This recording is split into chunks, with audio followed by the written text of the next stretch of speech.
Many times throughout history, warfare has changed focuses, sometimes in very jarring ways.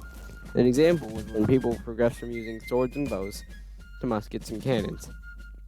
From the 17th to the 19th century, the most popular type of strategy was line infantry formation. This consisted of a straight line of soldiers fighting against one another, with the fastest loading soldier usually winning. This type of warfare caused many casualties and usually decided with the most soldiers won. Francis Marion was an American general during the American Revolution, who saw this type of warfare as a barrier, and therefore sought to make changes in warring methods in order to defeat the British. Francis Marion was born on a plantation in Berkeley County, South Carolina, and lived there his whole life. He began his military career around the age of 25. Marion fought in the French and Indian War, where he fought against the Cherokee Indian tribe. Once the American Revolution started, Marion fought for the United States Army. It was during this experience that he began to see the barrier of line infantry warfare. Fighting in lines during warfare came about during the 1600s because muskets were very inaccurate. To fix this, commanders made soldiers fight in rows, thus as to maximize firepower. The strategy was soon used by nearly everyone in using muskets, because it reduced the effects of the inaccuracy. The strategy increased more after the invention of the bayonets, because they could likewise fight in melee.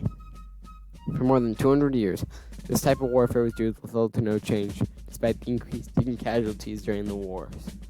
According to William McLaughlin, the lethality and inaccuracy of the muskets forced generals to lump soldiers together, so that some shots were guaranteed to hit their targets. This shows how the idea of soldiers fighting in lines using the musket was used during Francis Marion's time. Other famous people that used the type of warfare were George Washington and Napoleon during their battles. This is significant because it foreshadows the importance of the barrier that Francis Marion broke. The influence of the barriers were numerous. It caused empires to rise and fall. Using this strategy, many wars were won or lost. It influenced an age of colonialism throughout the world. In 1757, Marion started fighting in the French and Indian War for the British. He fought mostly against their former ally, the Cherokee. The British beat the Cherokee and burned many of their villages to starve them out and make them surrender. Despite this, Francis Marion learned something valuable from the Cherokee. Reed states, but it did teach Marion some important lessons about how to fight a war. The Cherokee did not fight in traditional manner either. Facing an overwhelming force, they used the landscape to their advantage and emerged to fight only when they held a significant advantage. Marion quickly realized that these tactics could be incredibly effective. This was the beginning of what we now call guerrilla warfare. Fighting against the Cherokee, who employed the guerrilla style of warfare, gave Marion the idea that that could break the barrier of line infantry warfare. At the beginning of the Revolutionary War, the Americans and British fought using the standard strategy with lines. The traditional line strategy played into the strength of the British since they had superior numbers of soldiers, training, weapons, and ammunition. Lucky for America, Francis Marion escaped capture at Charleston as he had broken his ankle and was not in the city when it fell. He stayed at his plantation until his injury healed, which was after the Battle of Camden. The American loss at Camden caused most of South Carolina to fall into British hands, but Francis Marion was finally ready to get back into the war. He formed a partisan band of both white and African Americans and started to use the strategy he learned from the Cherokee when he fought against them.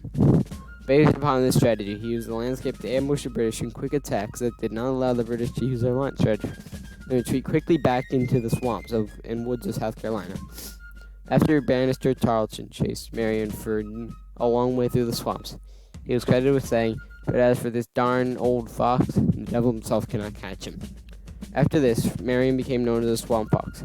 Marion's guerrilla-style warfare had a greater impact than his previous strategy. This strategy allowed Marion to overcome the lack of men and firepower and give his troops an opportunity to confound a much larger force.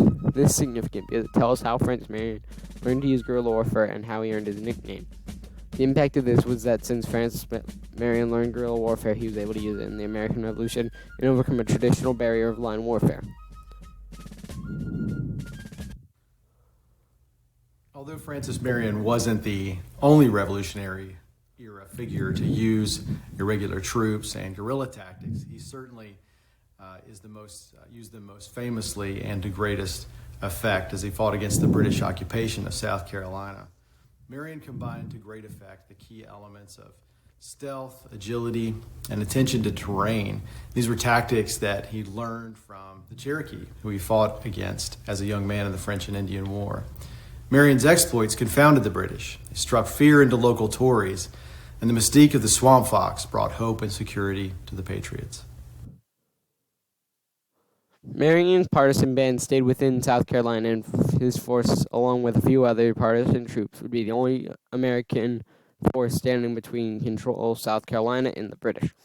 The impact of his life was popularizing guerrilla warfare, a strategy that he used to win at Blue Savannah and help win the Revolutionary War.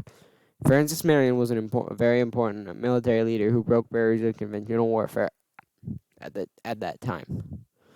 Francis Marion has a mixed legacy in history. He was a war hero who fought the British and influenced history. In a letter written to him from Nathanael Greene, Greene says, "I am at loss to which I admire most your courage and fortitude with your address and magnitude. Manage it. Certain it is.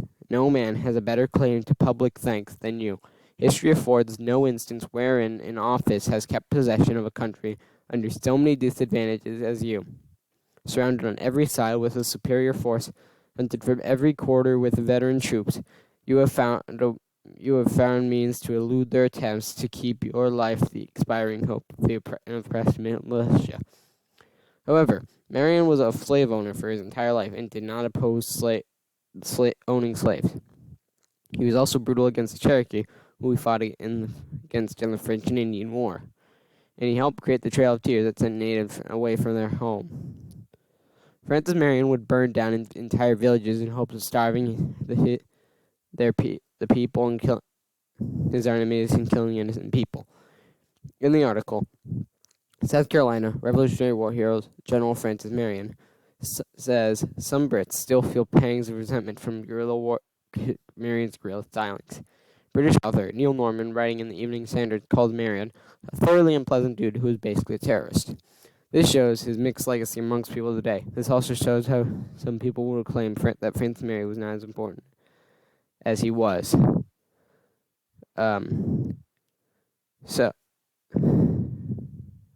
While some think it is true, it does not take away from his accomplishments of using guerrilla warfare. This shows that, like most historical figures, the impression of Francis Marion is mixed.